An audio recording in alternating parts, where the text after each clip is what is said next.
Hey, good morning, and welcome to another episode of Empowerment Through Encouragement. And today we're going to dive into a topic that is so often overlooked. And the value of what I want to bring to you today is that we know that sleep is vitally important to our life. And we say, well, I'll sleep when I die. Well, that's not really living. And the reason that we sleep has so many benefits. And I didn't understand this. So I want to come out right now and say this as a fact. I didn't know the value of sleep earlier on in my life. And would I have made better decisions? Well, I would have had the option. And I get into conversations with folks and of all various ages and various occupations, and there's a common theme that knowledge is power, but knowledge is not power. It is the application of that knowledge that creates the outcome that gives us the power or keeps us from experiencing that power. So I know that I need to do certain things, but do I do all of them? Probably not. So knowledge isn't power. It's there, it's on a shelf. But until I take that shelf help and make it self help, my life doesn't get fully empowered. So I just want to say, as we go into this, as I have grown to understand even more dynamics of taking control of my health, taking control of the experiences that I have, and I say ADD and ADHD is an experience, and once we demystify it, that's when we become empowered. That's when we can take this encouragement and go, wow, I'm not the only one. So today's episode is actually going to benefit every single person that is listening, and especially those that are dealing with ADD and ADHD, because when you realize the cards that you may be stacking against yourself, this is where the power comes in. And when you start to stack those cards for you, whatever that is, now you're able to do the things that you want to do by becoming the person that you were intended to become. So, sleep doesn't get enough attention, and that has nothing to do with ADD, but there's no pun intended. But that's the fact, that's the truth of the matter. So, anyone struggling to fall asleep, anyone having difficulty waking up, um, getting a well rested evening, if you've ever struggled to get out of bed, you look at the alarm clock and you go, "Oh my gosh, it's here already." It feels like I just went to bed. Well, your body is talking to you, your brain is talking to you. And if you're minimizing your sleep, if you're getting less than 7 hours of sleep a night, and I used to do this habitually, continually, I wore it as a badge of honor. And I didn't realize what I didn't realize. It was one of those things that I didn't know that I didn't know. So, why is it that sleep matters for everyone, and how it creates the quality of the life that we are living? So sleep is one of those hidden superpowers. And what happens when you're sleeping is it recharges your brain. It detoxifies what's going on in your body. It allows your brain to settle and send chemicals and send signals to the rest of your body while you're sleeping. And there's a whole lot of work going on while you're sleeping. It's kind of like having three shifts at work. You know that the work before your shift is getting done, and those busy workers are taking care of things to set up. And let's say a line goes down, and now you're dependent on that line running the night before. Now you're in a scramble. Now everybody's working overtime. And this is exactly what happens in our body. So when our brain doesn't get that full shift in, then what happens is that the next day we're running short on supplies. And so we try to enhance it by stimulants or different things that can activate, but they don't give us the true energy that we're really needing. So, as you understand this, this will help increase your ability to manage emotions. And, for adults and children, especially children that have ADD, having sleep be an elusive experience, it is a critical set to the way that the day is going to go.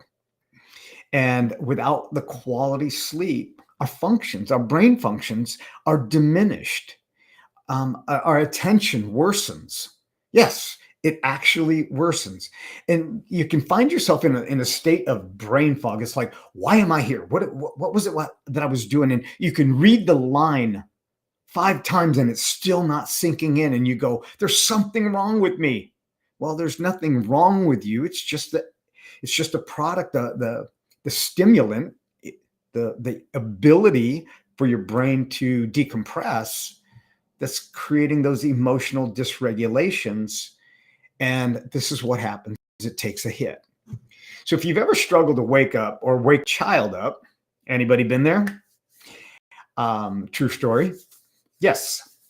In the morning, the challenge that this brings. It feels like you're waking the dead. Now, I know some of you are laughing right now because you're going, wait a minute. Is he reading my mail?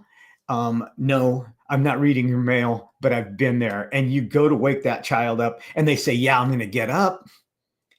And then the next thing you know, you're back in there waking them up again. And you go back and forth and back and forth and back and forth. And by the time they get up, now everything's breaking loose. And you're in a struggle, a shamble again. And the stress level is rising. The volume is rising. And you're giving them threats about if they miss the bus, they're going to walk to school. I'm not going to take you. And all of these things. And it's a continual, it's adding fuel to the fire. And so, these experiences in the morning, they're not just isolated to your home, if you're listening to this, but it begins, actually, the morning begins before the alarm goes off. Now, why do I say that? I say that because it starts the night before through the habits and the routines that we set up. And that when we create an environment, it gives us the outcome that we create that environment for. So if you've got a bunch of toys laying all over the floor and you don't pick them up the night before and the room is dark and you walk across that room, you are going to find that little Matchbox car or that little doll that is like hard plastic. You're going to find that. Or, we used to have those jacks that we would throw around, and those jacks would be laying on the floor. And occasionally I found a couple of those. Now, it's not the most favorable way to wake up in a morning. And as a brain health coach, and as I've learned this information and I've applied it to my life, I've gotten a better result. And now my goal is to bring this message to as many people as I possibly can and empower them and encourage them and say, it's not your fault. What you're experiencing is just because of the habits that you've set up. And if you change those habits, you create a new pattern. And if you create a new pattern, you get a greater outcome. And when you have a greater outcome, you want to duplicate that over and over again. So this is not just for kids, but it's parents too. So the power of sleep envy, making sleep a priority. Let's talk about that for a moment. To have a healthy brain, to have brain envy, okay, I want to make this healthy. I want to give it the fuel that it needs. I want to give it the energy that it needs. I want to give it the attention that it needs. It's a relationship that I'm having with myself, Because if I don't have a good relationship with myself in this manner, I'm going to begin to say things in the morning that are going to set the course of the day. Like, oh my gosh, this is another one of those Mondays.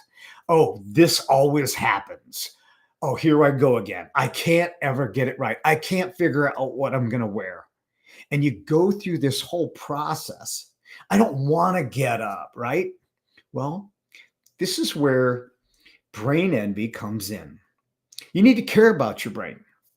That's a first and foremost thing. We got to want to care about this organ that is 2% of our body weight, but does so much more than the rest of our body. And when we nurture it, then we protect it. And then we avoid things that harm it. Now we've talked about food and the last few weeks we talked about ants, automatic negative thoughts. So if we want to nurture it, we want to eliminate those negative thoughts. We want to destroy those negative thoughts and replace them, reframe them with something new, something energetic. And sleep is the same. And I like to call it sleep envy. You have to care about getting good sleep because it's one of the most important things that you can do for your brain's health. As I said, sleep is when your brain cleans house. Imagine all the dishes piling up and you didn't wash them for a week. Now, you might say, well, we got paper plates. Well, let's say you don't take the trash out for a week and you've got 5 kids. What's going to happen? It's going to be a stinking, thinking mess. You're not going to want to go in the kitchen, but eventually you're going to have to deal with that mess. And what I want to do is through these topics is to help you take one room at a time. We talked about food. We talked about supplements. We talked about bringing in the nourishment the brain needs. And then we talked about ridding those ants. And as we talk about sleep, sleep is what we do. And what it does is it also reorganizes memories. It processes emotions. It repairs itself so that when you wake up, you have the capacity to wake up refreshed and get ready for the rest of the day. Now, when you don't prioritize sleep, especially for those with ADD and ADHD, and I am saying this, that these are just symptoms, okay? So ADD is not a designation. It is not I'm looking for a word. It is not a life sentencing, okay? It is a symptom of something that just needs a little bit more attention.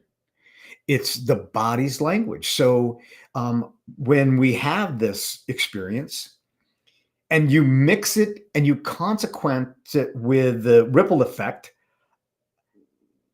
of a lack of sleep, the priorities in our life kind of get jumbled.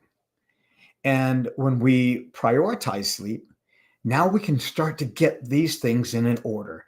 Things like our school, things like our work, our relationships, and our abilities to manage emotions, where you're not just blowing off the top and going, oh, well, that's how she is. Well, that's how she is. Why is she that way? Maybe she or he is not getting enough sleep. So today I want to empower you with a few tools to help create sleep patterns. Now, this is not an exhaustive study. If you want to go deeper with this, please feel free to reach out and let's have a conversation. And I will equip you with tools. We'll set up a plan and we'll create a success strategy so that you can experience the life that you were intended to live. Now, setting the stage for morning success actually starts at night. And I know the mornings can be challenging. They can be chaotic. Believe me, I've been around this rodeo a couple of times, and I recall many times going in and hearing, yeah, I'm waking up, and come back 10 minutes later, and they're still there. And I'm going, what is going on? I thought we had an agreement. Well, waking a child up with ADD can seem like a Herculean experience, to say the least, and it can create a drama begins to set the course for the rest of the day. And when we can change that, that's really the optimal outcome. So, what is the secret to changing the morning routine? It starts by mastering the night before. Now, here's a few strategies. One of them is put the alarm clock on the other side of the room, move it. Move it so that instead of having it right next to your bed, and I want to say that if you've got one of these, and this has got a case on it, okay, this protects me from EMF. That's another topic later. But if you have one of these, don't put it next to your bed. And if you don't have a cover on it, especially don't have it next to your bed. Actually, put it in another room or put it across the room and turn it upside down. Now, why do I say that? Because every time there is an alert or an alarm or something, there's a light that flashes and it disrupts our sleep patterns. It disrupts our deep sleep. So if you move the alarm across the room, you actually have to get up to turn that thing off. This forces both you and your child. Now, it's not going to be convenient in the beginning. And if you're sleeping with your phone next to your bed, you can come up with all kinds of excuses and reasonings why you have to have that phone by your bed. Maybe there's a few times when you have to, but how about the other nights when you don't have to? I know sometimes we're waiting on an emergency call and you're not going to sleep. You've got that phone right next to you. I'm not saying that. What I'm saying is on a normal, average, everyday basis, move that thing across the room. It forces you to get up and then turn it off. If you can create an alarm on your phone or an alarm on your clock that wakes up to music, something that inspires you, something that is more enjoyable than the I hate that. I hate that sound. So I like to wake up to my favorite tune, my favorite jingle, whatever that is for you. And it sets a different course for the day. The next thing I want to say about the morning routine is that if you're on medication, let's say you're taking supplements for your ADD, you're on a prescribed medication. It's a stimulant. It usually takes about 30 minutes before it actually takes effect in your body. So I know this is going to be a little bit of a challenge, but here's where the results come from. Is that if you can wake up 30 minutes before, set yourself 2 alarms. So 30 minutes before your normal wake up time is, let's say you got to get up, you've got to get moving by 6:30. Set an alarm for 6 o'clock. Have your medication by your bed, drink that full glass of water, down that, and then go back and lay down. Go to sleep for another 30 minutes. The second alarm, now 30 minutes that has gone into your system, and now it starts to get activated. So 30 minutes after, I know my child, 30 minutes after he took his medicine, he was a different person. And he was always joyful, but it wasn't groggy. That 30-minute break made all the difference. Now, I would rather enjoy that 30 minutes while he's getting ready after that, where he's walking out the door and he's happy, rather than waiting till he walks completely out the door, he's on the bus, and now he's getting happy. That is an opportunity, something to consider. So take your medication, go back and lay down. Once you set the second alarm, when it goes off, now you can go off. Now you can get up and start your day. So this way your brain begins to wake up fully. It's got whatever that stimulant is supposed to be doing, and you're getting the benefit of it. And it will definitely start your day off better, and it'll prepare you for what's ahead. Now, the sleep plan, as I said, it starts the night before, preparing for the best morning, making it easier, focusing on building healthy habits, sleep habits, It's all about setting up a good night routine. So, in your bedroom, create a sanctuary.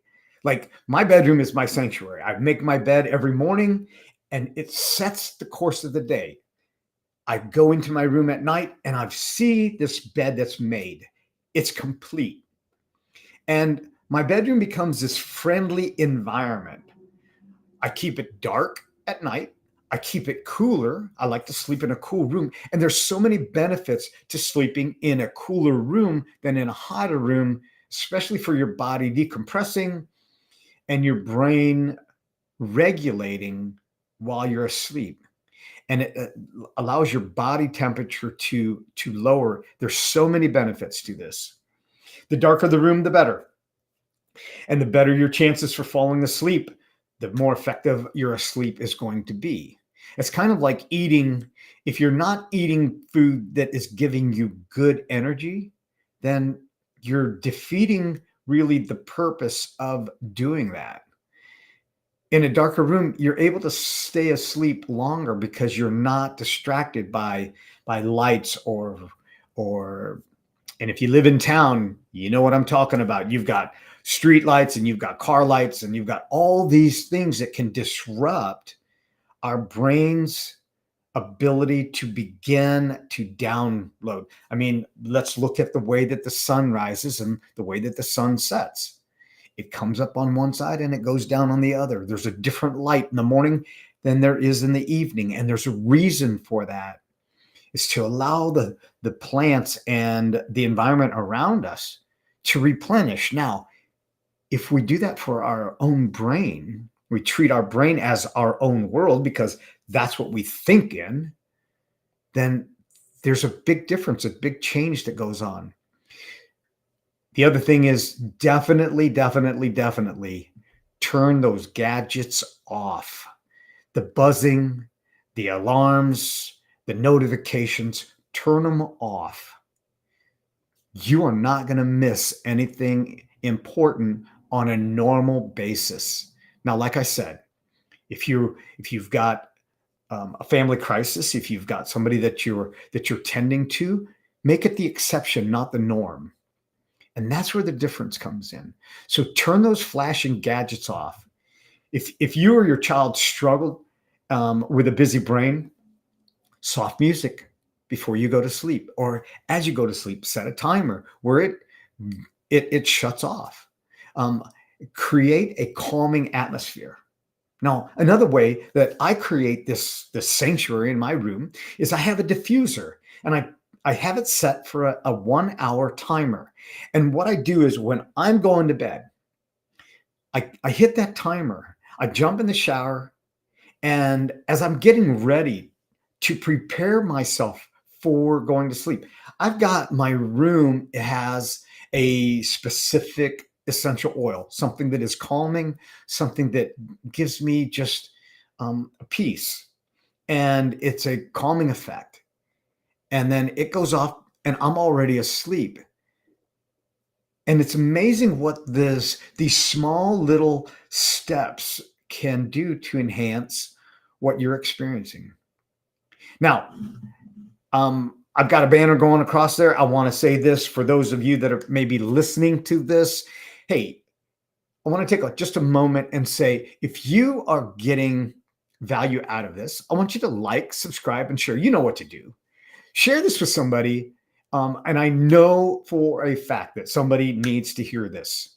Somebody is longing to hear this information, and not just to hear it, but to learn how to take some of these steps and apply them to their life. Every single day, I get into conversations with people, and they're telling me, number one, how much this is benefiting what they are noticing around them. And so I just want to encourage you, share this with somebody that you care about, that you love, that you want to see get better, and maybe somebody that might be, excuse me, finding your last nerve. Maybe you want to just, hey, you might want to listen to this. This is pretty interesting stuff. And as they listen to it, it's not to condemn or convict anybody, but it's to encourage them to know that number one, you're not broken. Number two, this isn't a life sentence. And number three, it's all adaptable. It's all creating different patterns, different habits. So the other thing that I want to talk about for brain health and creating this environment of sleep, avoid stimulants and screen time. One of the biggest disruptors, especially for those of us with the experience of ADD, ADHD, is overstimulation. It's not that we can't focus. There's just so many things to focus on. It's kind of like having 50 web browsers opened up all at the top and you're bouncing back and forth. It's not that you can't focus. It's because you've got so much stimulation that we're trying to bring it all in. So these disruptors, stimulants like caffeine and electronics, they're triggering our mind to wake back up. Turning off the devices, let's say 2 hours before you go to bed. Now, I know for some of you, you're going to go, man, I've got to know what's going on Facebook, like right before I go to bed. I got to check. Did they like my post? It doesn't really matter at the end of the day. What's important is your health and where you're going for your future. That like and that heart and that comment isn't going to make your life any better. It can make it worse, because what it does is you read a comment that somebody posted. Maybe it's not even your own. You're reading something or you're watching something, and it makes you agitated. And now your brain starts to process. And now you're going to bed and you're overstimulated and you're ruminating those thoughts. That's going to wreak havoc on your sleep. And while we're on the topic, I want to say cut back on the caffeine. Now, I know that you, as well as I, was indoctrinated to believe that caffeine was like the be all end all. It was the greatest thing since sliced bread because it gave you a boost of energy, but then you had that crash. And so you drank another one. And then you drank one that was stronger. And then finally your body just becomes so unresponsive that you're doubling it up. Now you're taking your stimulant and you're adding caffeine to it. Now you're doubling it up and you don't even know what you don't know what's going on inside your brain. It can actually be more damaging. And, caffeine is a stimulant. ADD medicine is a stimulant.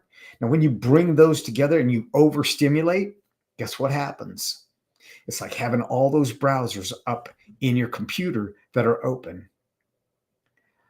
There are other enemies, while we're on the topic, that are breaking our good habit of sleeping. So we want to demystify this. I hear people say, and I've heard it a good portion of my life, is that alcohol makes me sleep better. Well, I hate to be the bearer of bad news, but that's just a myth. Because what happens is, although it might initially make you feel sleepy, it actually disrupts your sleep cycle. Because around 2 a.m., your body rebounds. After that effect is diminished, your body begins to rebound. And it says, hey, let's wake up. I'm home. And it leaves you and can leave you wide awake for hours.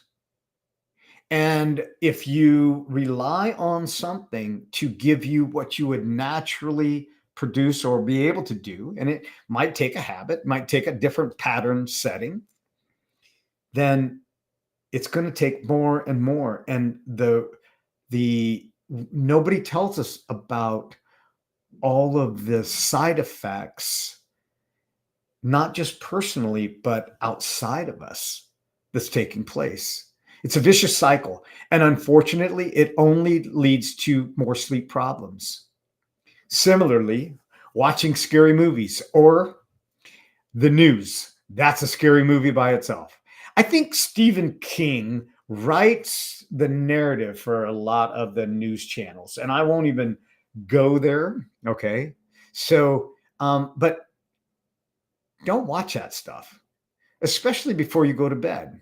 Have you ever noticed that the same time that the news channels are coming on, all these medications for depression and anxiety and overindulgence come on at the same time? It's amazing. I think there's some correlation, some connection there. And that's another topic. But stay away from the news. I hear people say, "Well, I got to know what's going on." Why do you got to know what's going on? What are you going to do about it?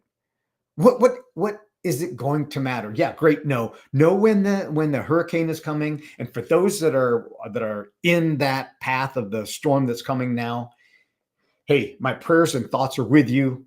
Watch your news for that. Get the updates, but the other stuff, it's destroying what's going on in your mind. It's creating an overreactive, hyper reactive response. And a lot of times you can't do anything about what's going on in another state. So rather than watch that stuff before you go to bed or read about it in the morning to start your day off, take a break from it and see what happens. Um, instead of uh, trying to read something. Okay, so reading something before I go to bed. So a lot of times I'll read something that I'm not really overly zealous about remembering everything. It's kind of boring. And so what it does is as I'm reading that, and I'll have certain books that it's like, okay, this is information it's whatever. It's just a storyline. So I read it, it's boring, and I just drowse off. Now, don't read it on your phone. Okay. Read a paper copy. That's going to be your best way. And I know some of the Kindles are like paper white, so it's not like you're not getting that light and you can put it into dark mode. Do that. But try not to do this. Read a regular book. Let it fall off onto the floor. No big deal. Okay. And that will usually when I'm reading something boring, if I have any trouble sleeping, I'll read something boring and I'm just out. So now enough said on that. I want to empower parents and children with a success sleep plan. Let's talk about the elephant that's in the room. Okay. I'm going to get right up in your grill. I'm going to talk about the parents that are also struggling with ADD or ADHD. Now you've got one fire and you've got another fire and you bring them together. What do you think you're going to have? Unless you're cooking something, you're going to have more fire. And many parents that are dealing with ADD on their own, they're having their own struggles.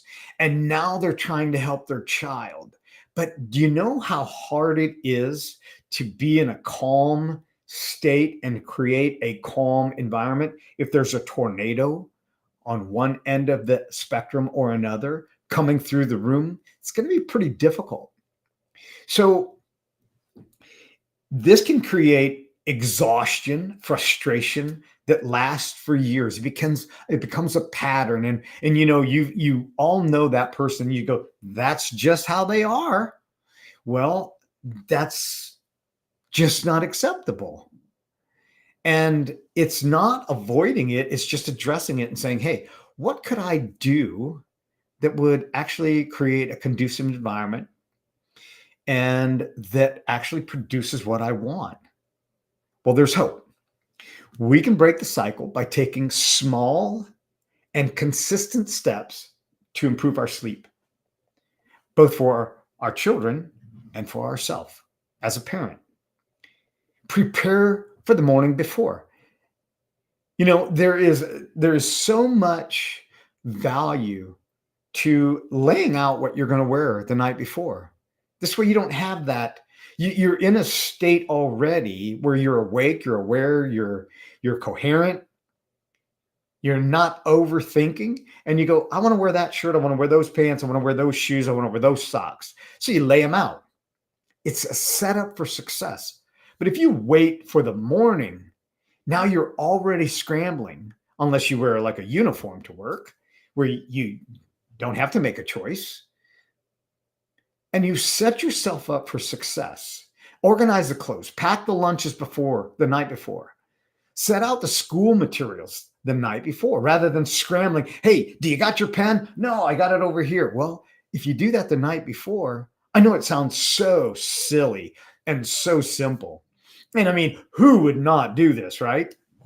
And you might say, Stan, well, you might be just a disorganized guru. No, no, no. We all go through this.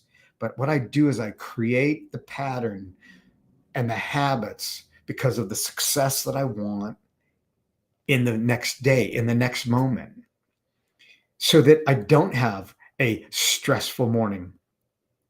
Calm mornings lead to calm days. Instead of starting the day off with yelling and frustration, we know that approach doesn't really work so well. And what that does is it sets it up for the rest of the day, right? And I know you've done this. I've done this too. You can be in a heated conversation with somebody, and the phone rings, and you go, hello. Oh, yes. How are you doing today? And when you hang up, you go right back into it. Well, this is what's happening in our mind. And so when you get triggered, you leave the house, you're upset, you go and have a great day, and you come back, and the same environment is there.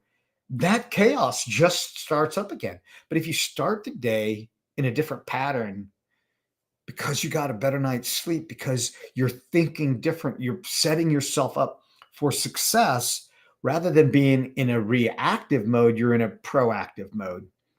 Waking up can feel like a battle otherwise.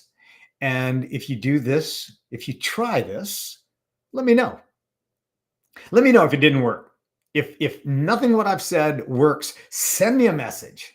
Tell me that I am just absolutely full of it. And then we can have a conversation and we can consider what's really going on, because there's a deeper underlying current there. So stay calm and remember that positive mornings set the stage for a very successful day. So here's what I want to leave you with. Sleep is the key to healing ADD, ADHD. If you provide your body, if you provide the environment, or you provide whatever it is that you're seeking to achieve, you set it up for success, then it's not like entering a marathon and then waiting till the day before to start training. You set yourself up for success by making these small steps. And I could go on and on about the power of sleep and the value of it. But for right now, my intention is to bring you small little hinges that move great big doors. And start with these tips, and build that foundation.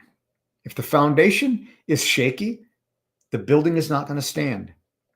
And when you begin to look at that foundation, you go, what could I do? One small little thing that I could do that would actually set my day up for success. Remember, it's not just about waking up.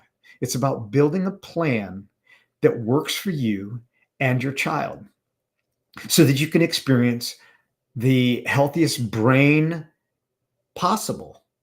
By implementing these strategies, you not only see improvements in your attention and your focus, but in your relationships within first, and then without on the outside of us. It creates an overall mood quality for both you, your child, your spouse, and those that you work with and those that you serve. And sleep is powerful. With the right plan, you can harness that power for greater brain health today. to have a better day and a more fulfilling life. Now, I want to say this: you're not stuck. So maybe you've been in a pattern, maybe you've had habits that haven't been producing the results that you want. Today's the day. When is now a good time to make a new plan, to start over, to have a vision of what it is that you want and the opportunity to create that. That's what this is about. And it really, really, really begins with what we do with our brain and how we're encouraging it, how we're nurturing it, how we're feeding it. So today's the day that you make a change, but prioritize your sleep.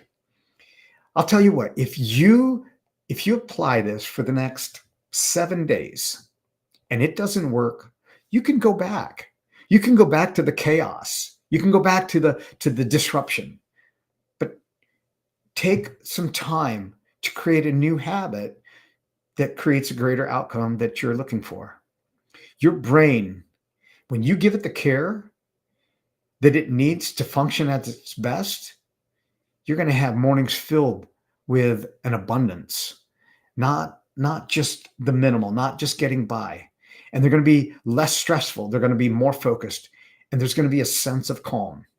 That's possible starting tonight. So set yourself up tonight for a greater success tomorrow. Implement one of these small challenges and watch how it transforms you, transform your child, and transforms the experience that you're having with ADD. This is your opportunity to break free from the cycle, to reclaim the mornings, to put that flag in the sand and say, today is the day. Tonight is when we begin. Now, this is not procrastination. This is just setting, the plan that you're going to do. And step into the future where you feel most empowered, energized, and ready to take on anything. Your brain deserves it, your child deserves it, and so do you. So until then, until we meet again next week, have an abundant day, get your sleep, get your rest, enjoy what you're doing, and have an outstanding life. Create it. And I'll see you on the next